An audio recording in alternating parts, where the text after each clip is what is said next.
Hello everyone, welcome back to our channel, Smif and Laly. I'm Smif. And I'm Laly. And together, we're Smif and Laly. Hey, yeah, it's Monday. it is. You know what that means. It's Movie Monday. For even more quality content, please consider subscribing to our channel. Thanks for tuning in.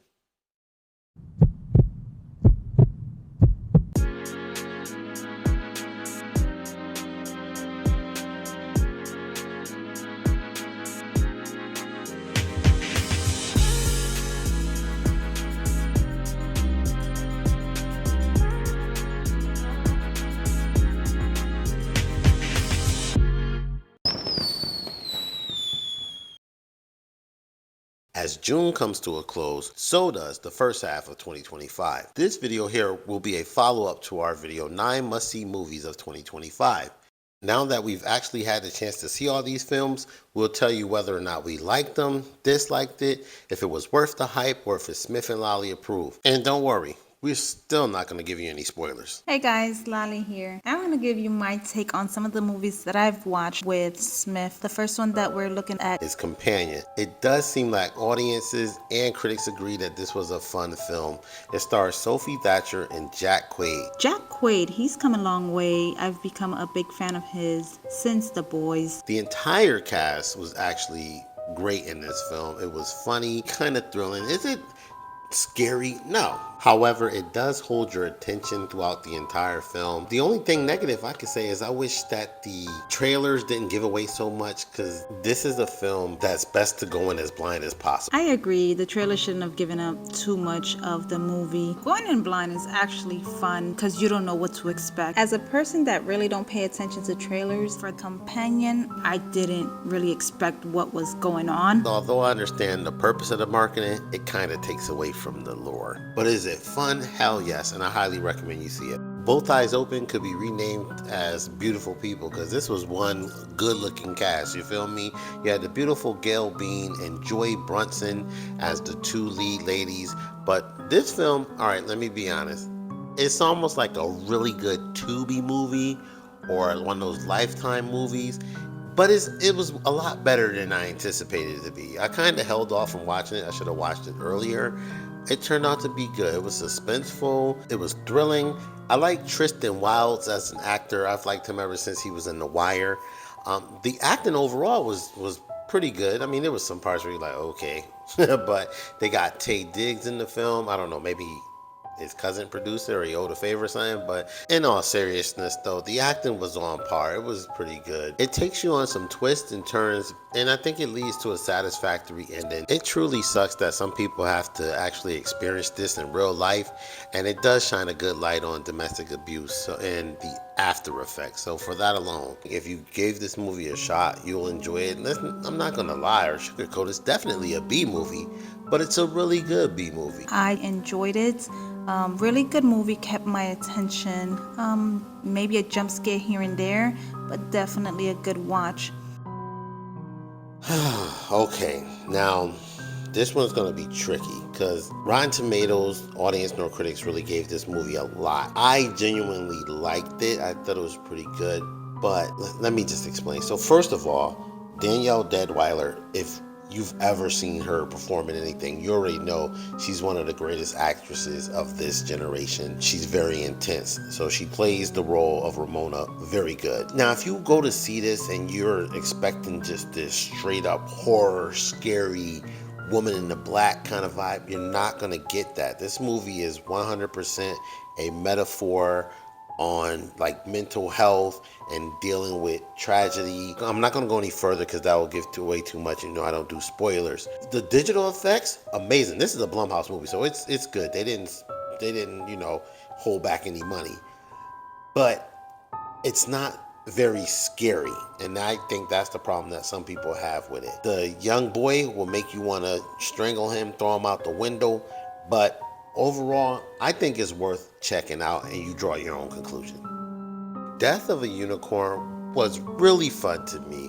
It was no way, shape, or form a great movie, but it was royally entertaining, and I must say in advance, yes, you should definitely see it. You got Jenna Ortega and Paul Rudd. Those two are the main leads of the film. But then you got Will Poulter, you got my, I guess I would say 90s, 2000 crush, Tia Leone, you got Sunita Mani. It's a good cast of people. You have Richard Grant in there. What are you expecting? You know what I mean? This movie is called Death of a Unicorn. I mean, and you get just that. So it's exactly what you think it would be. Definitely funny and entertaining, a little bit gory parts for me, but overall, it definitely kept my attention. I enjoyed every single part of it. Jenna Ortega as the bratty teen, I can attest to that's how they act. I have one myself. But overall, a really, really good, enjoyable movie. There's some horror elements to it. Are you going to be, crapping your pants from fear? No. Is there a few jump scares? Yeah. But it's way more of a comedy than anything else. I will say, not made for little kids. It is not family friendly. Don't bring the little ones if you don't want them to hear vulgarity. So it's not like My Little Pony, you know what I'm saying? If you don't want your little girl terrified of unicorns moving forward, then now leave them at home. I can't see anybody watching this and not genuinely having a good time. Great graphics. The unicorn design was meh, but like I said, I enjoyed it. And I think you will too. Grafted is an independent body horror film out of New Zealand, so I'm not very familiar with the actresses in it, but it does star Joanna Sun, Eden Hart, and Jess Hong. It's very similar to The Substance, so if that was your type of thing and you like that film, then you will like this. I wouldn't go as far as to say it's as good as The Substance, but it has decent effects. The storyline is compelling. It's traumatic. It's about a young lady who's honestly just trying to fit in. Everyone is honestly just trying to fit in this film. I won't go too far into details, but it's really about identity. It was disgustingly good. I do not like gory, but this movie definitely was gory, but it was enjoyable. There's some aspects of it that really makes no sense. You're gonna be like, wait, what? How is this possible? It excels in making you hate the characters you're definitely supposed to hate, feel sympathy for Wei, and feel a little sense of, ew, this is gross. So I say it's definitely worth a check out. Now, I'm gonna have to be honest with you about Inhabitants. This one was a sleeper, and I kicked myself for waiting so long to watch it. The trailer, to me, did not do it justice. It seemed like, okay, it looks interesting, and it was way better than I expected it to be. And I'm definitely telling you right now, it's Smif and Laly approved, and I recommend you watch it. First of all, I like the fact that they use some unknown star. At least I don't know these people. You have Josh Rivera and you have Anna Jacoby Heron. She really reminded me of Gabby Petito for some reason. That's what I kept feeling. The only person in the movie that you recognize is Kevin Nealon because he's been in so much other stuff, but he's not even a major role. And that's what made the movie good, because the characters felt like real people. They felt like a real young couple, that like your neighbors, the regular people you'll see on the street. And I like that. They didn't look like Hollywood stars playing a role. The actors had great chemistry, and it felt like an authentic young couple just starting out on their own. So for this movie to be an independent film, it tells a great story. And it's funny, it's entertaining. Now, it's in no way, shape, or form a comedy, but there's definitely comedic elements about it, especially when the mom gets involved. I love the mom, I'm not gonna lie. From the trailer, you would think she's one way. She's not. This movie, it's about an entity. I will tell you that. So it's a ghost haunting film, but it's legitimately good, and I highly recommend you give this one a watch. Heart Eyes. When it comes to Hard Eyes, I can't even give it a rating. I couldn't even get past the first 10 minutes. That's extremely gory. I'm gonna leave it at that. I couldn't get past the first 10 minutes. Whatever Smif says, let's just go with that rating. It's probably one of the most popular on this list. I actually really liked it. Yeah, I'm not gonna lie. I'm a big Scream fan. I love pretty much all the Scream movies. This was right up that alley. I thought it was interesting. In comparison to Scream, this movie wasted no time. It got right into like kill scenes right from the beginning, and that was great. I thought Olivia Holt and Mason Gooden were fantastic in these roles. You also had Devin Sawa and Jordana Brewster. It was a good cast of people. It was hella entertaining, very witty, smart, and I would say scary, even very interesting kills. Now, I like I said, I really liked it. I think the end could have been better. We don't spoil so I'm not going to give away too much. And there's definitely parts of it where we're like, yeah, no, not happening. Not in 2025 America. Not going down. It is way too many pew pews out there for some of these scenes to actually exist from a guy with a knife. Not happening. The whole movie to the end was a little bit flaky to me, but I always found holiday themed horror films fun, and this holiday, Valentine's Day, has a new horror film. Maybe if you and your date are into it, you can throw this on and follow it up with 2001's Valentine. That was an oldie but goodie. I like that one at least. If you're looking for something fun and energetic, then honestly I think Hard Eyes is right up your alley, especially if you like Scream. From Apple Plus, we get Miles Teller and Anya Taylor-Joy in The Gorge. What do you get when you take two of the most elite snipers in the world, put them on an internationally guarded secret location for a post of up to 1 year? Of course, you get a rom-com. No, just kidding. Not a rom-com, definitely romance, which that's no secret. You know what's going to happen. It was cool because the premise is definitely different. Realistic? No. But you know, the beauty of movies is sometimes you just got to suspend your belief and suspend reality in your mind for the greater good of entertainment. I'm more of an action fan, while Smith is a horror fan, so this movie was a perfect blend of action horror. I definitely enjoyed it. The chemistry between Miles and Anya was actually good. I will admit that. It was good. I do love Anya Taylor-Joy. I think she's so cute. And Miles Teller, he's grown on me. I hated him back in Divergent or whatever. Two snipers who are sent to this secret remote location to keep what's in the gorge from coming out of the gorge. The creature design on this is really cool. That alone makes you want to see it, because that's what the movie's about. The movie's about the mystery of the gorge. What's in there? What's going on? And they do a pretty good job with it, and I think you would definitely enjoy it. So it's not the greatest. Definitely a good movie. The effects was really good. The graphics was also amazing. It's an entertaining sci-fi romp, and hey, Sigourney Weaver's in it. I mean, so now you know you gotta watch it. You'll like it. And our last film is Until Dawn, based on a video game by the same name. I'm not gonna lie, I've never played it before, but I saw the trailer for this film and I did a little digging and started checking out the video game, and I was like, oh wow, that looks interesting.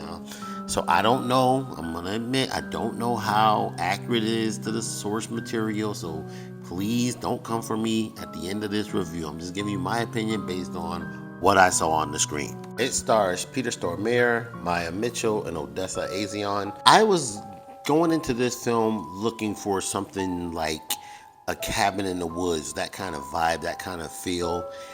It didn't quite deliver on that, but I thought it was a solid film. I actually enjoyed it. I was anticipating this movie for good reason. The story follows a group of friends who are looking for one of their friend's sister who went missing in this area, and this is where she was last tracked to.